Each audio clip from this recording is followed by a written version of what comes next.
Mocap ready, and action!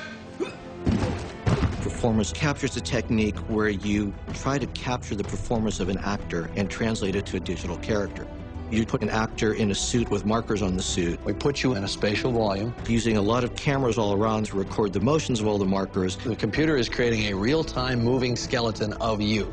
From that skeleton, you now can drive a computer-generated character. The intent is to capture the entire performance of the talent. We're recording tons of high-definition reference so that we can really get those subtle nuances. What CGI technology does is it replaces prosthetics. Actors can now play any character that's designed in the computer without going through hours and hours of makeup. And what we get is their performance coming through the CGI character. Just like you would get Eric Stoltz's performance coming through in The Mask, you get Zoe Saldana's performance coming through in Neytiri. It's not just we're capturing motion, we're trying to capture what's the intent of the actor. You have a strong heart. But stupid, ignorant like a child. We knew how to do bodies. Bodies were easy. We'd done bodies for years using motion capture technology. What we didn't know how to do, what was not known, was how to do the face with complete accuracy. We're drawing on the experience that we've had over the last few years doing characters like Gollum and King Kong, and just really trying to look at how you make a character not only look real, but also perform as a character in a film. We came up with this idea that we would actually have a little boom, kind of like a microphone, and instead of a microphone on the end of that boom, there'd be a little tiny camera with a wide-angle lens, and it would image the face while the actor was working. And that captures a series of markers on the face, and it real-time kind of figures out where those are moving and what shape they're in, and basically just figuring out how that skin has moved, it knows what shape it needs to be in. It's a very sophisticated system. Close-ups right on the eyes, everything's completely computer-generated, and we've got to have every detail and every lifelike quality to that skin and believability. I trusted you! Trust me now, please. Oh, God! God, let you not be your happy!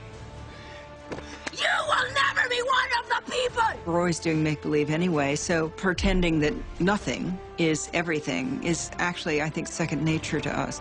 Run! Definitely run! You've got to just let go of all of the things that you thought was supposed to happen and just do it and let your imagination run.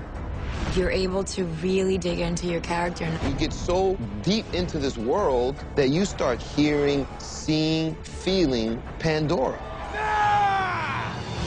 This is the first time that real-time performance capture has been employed in a direct filmmaking sense. This whole system has been set up to allow Jim, as a director, to walk onto the stage as if it were a live-action stage, pick up the camera, see his actors, see his characters, see his world. One of the ways we did that was by coming up with this virtual camera that allowed us to see in real time what was being shot in the performance-captured stage. When Jim picks up that camera and he looks at the actor who's standing there right in front of him, what he sees is their CGI character. And when he moves the camera around the stage, what he sees is the world that that character is supposed to be standing in. The virtual camera doesn't have a lens in the traditional sense. It's all created virtually in the computer. We're using our performance capture system to track this position as though it were a camera view into that world. I'm working with those captured performances to shoot all the cameras for all the scenes. And the camera could do anything. It could be a crane, it could be a Steadicam, it could be all just purely handheld. As a result, you're getting great camera work that doesn't feel computer-generated. It feels very alive and lifelike. It's basically as close to live action as one could get in a CG-invented world. The goal was make a great movie. If you see it in 2D or you see it in 3D, that doesn't change. But if you so choose, you can see it in 3D, and you can have a more immersive experience. Oh my God. The thing that's hardest to understand about all this is we actually created two completely separate camera systems that had completely different jobs. Playback, action. One was our virtual camera system to capture actors in a virtual environment, and the other one was to shoot live-action actors and sets in 3D. The challenge for Avatar was to develop a camera that could shoot 2D and 3D at the same time. No longer are you moving around 300-pound cameras when you have to shoot 3D. Jim can take a 3D camera system, throw it up on a Steadicam, hand hold it, get it into small areas, and shoot this movie with the same flexibility that he would shoot any 2D movie. But the result is one that is more engaging for the audience.